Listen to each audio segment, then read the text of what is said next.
Yo, this is Cairo. It's been a minute again. I'm back from my hiatus. I will be consistently making videos, or will try to make videos now because I'm a little more free and my semester is almost over. In my previous videos, I said it was because of school of why I couldn't make videos, and that was true. But now that the semester is almost over, I can't wait to make more videos and talk about playoff basketball very soon. This video will be about Gradey Dick, a potential lottery pick in this year's draft.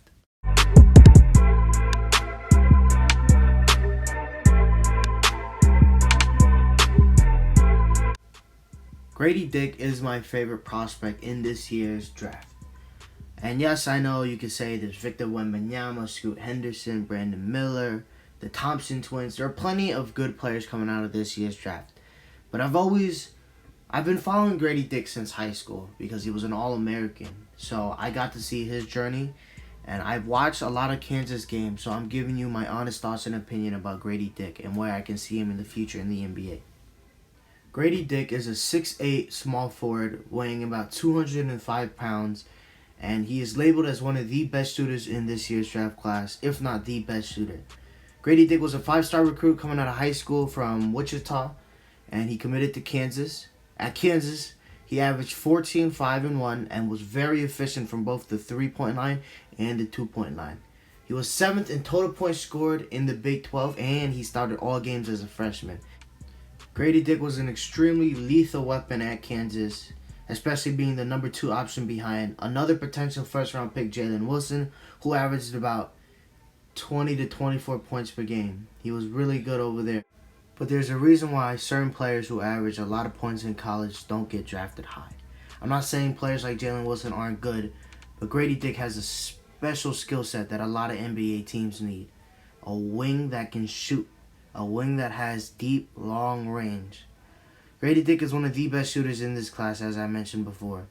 He can shoot the lights out from anywhere. And what I've noticed about his jump shot that you see is that he doesn't use much of his legs. He rather uses a lot of his arms. A lot of force goes into his arms, which you notice shooters like Curry, Damian Lillard. You tend to see it in big man, but usually a lot of good shooters use a good amount of their arm and arc.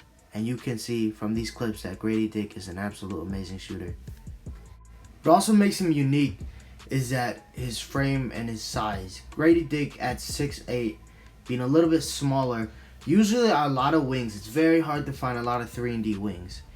But Gradey Dick has that shooting side to it. Majority of the wings that you see in the league have that defensive side. You look at guys like Herbert Jones, Cameron Reddish, even guys like DeAndre Hunter. These guys have that defensive aspect down, but it's very hard to find a good big wing that has that shooting aspect down, and Gradey Dick brings that.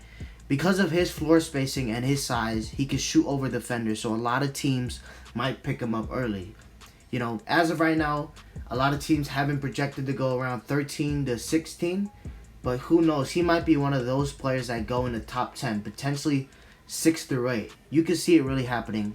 Players like him are very valuable, and they don't come around often. You know, you can't find a lot of good shooters out there that are a wing and that have that shooting aspect down. A lot of wings in the league, like I said, the Herbert Jones, the DeAndre Hunter, the Nasir Littles, they have that defensive aspect down, but they don't have that shooting aspect. Gradey Dick does have that shooting aspect, but he doesn't have the best defensive aspect, which is a negative in his game. He isn't the fastest laterally, and sometimes he gets beat off the dribble a lot. Yeah, but to be honest, I wouldn't worry about this. The reason why I personally wouldn't worry about this is because usually when you see guys who are really good at shooting, but they're not good on defense, a part of that is because they look like they're either undersized or they don't try. The thing with Gradey Dick is because of his size, he has that length, so he isn't the worst defender. There are some games where he does get targeted a lot, but there are plenty of times where Gradey Dick hustles and he gets in the passing lanes and he's great in transition, which makes him a workaholic. When you watch the game when Gradey plays defense, even though he isn't the best defender, he goes out there and he works. Defense is a matter of effort. When you learn defense, you'll get better over time. But all it is effort at the end of the day. Gradey Dick has that effort, which will eventually make him a good defender in the NBA someday. He's not going to be an amazing defender, but he's going to be a plausible one. Somebody that can stay on the floor while being a lethal shooter. Now, in summary, Gradey Dick is probably labeled as the best shooter in this year's draft class, being an elite mid-range shooter, an elite three-point shooter, a sniper from deep, and he's pretty athletic, being able to get to the rim, can finish at the rim as well. His biggest flaw would be his defensive side of the ball. Like I said before, he isn't the best defender, but because of his work ethic, because of his size, he's able to get in the passing lanes. He hustles for the ball. He rebounds for the ball. Not every shooter is going to have a good night. Curry's not going to have the best night. Clay's not going to have the best night.